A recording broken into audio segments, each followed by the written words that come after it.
না ঘরে বাইরে একটা মাচা বেঁধে দে, সুবিধা হবে। তোর মতো দাঁড়িয়ে থাকতে হবে না, ভেতরে আয়। আসলে কি বলতো মেজদা ভাই, ঝিল্লি বেরোচ্ছিল তো আমরা তো তাই এলাম। হ্যাঁ জানা আছে আমার। না আসলে কি বলতো মেজদা ভাই, তোদের এই ঝগড়াটা দেখতে এত সুইট লাগে না, মানে চোখ ফেরানো যায় না, বিশ্বাস কর।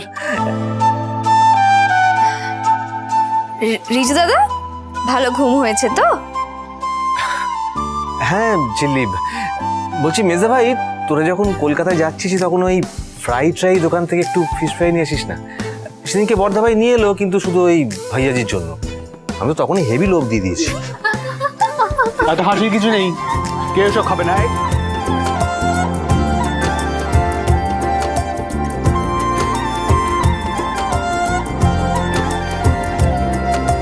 সময় বোঝাবে পথে যে কে চেনা কে অচেনা। যেদিকে চোখ যায় তেমনই রাস্তায় যাওয়া তো হবে না। কোথায় কে আছে সে কার অপেক্ষায় পথে কেবল জানে। যা ছিল চাওয়া তারও কিছুটা পাওয়া তো হবে না। মন শুধু চায় তুমি থাকো পাশে।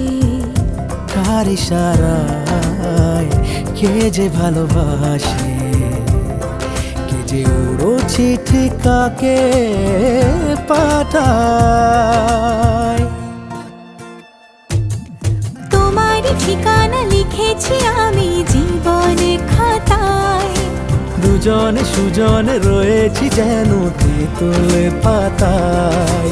তোমার ঠিকানা লিখেছি আমি জীবনে খাতায়। দুজনে সুজনে রয়েছি যেন তেঁতুলে পাতায়। পিয়া রে, পিয়া রে, পিয়া রে, পিয়া রে।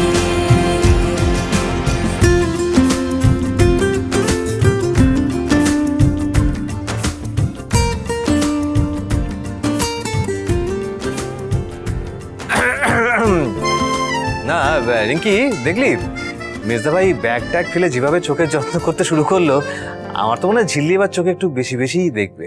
এই বাজে কথা বলা বন্ধ করতো। আর তোদের এই ব্রত লাভারকে বল কিছু খেয়ে নিতে। ও আমি খাবার নিয়ে আসছি। না হলে আবার বাইরে গিয়ে খাবারের দোকান দেখবে আর বায়না করবে। এই দিদি ভাই, তুই এবার ওকে খাইয়ে দে, আমি কলেজের ব্যাগটা গুছিয়ে দিই, ঠিক আছে?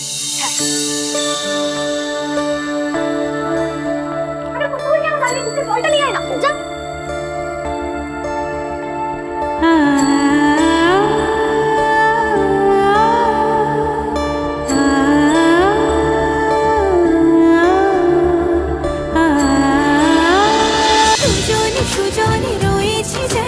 তেঁতুল পাতা সোম থেকে রবি প্রতিদিন সন্ধ্যে ৬টায় স্টার জলসায় ও ডিজনি প্লাস হটস্টারে।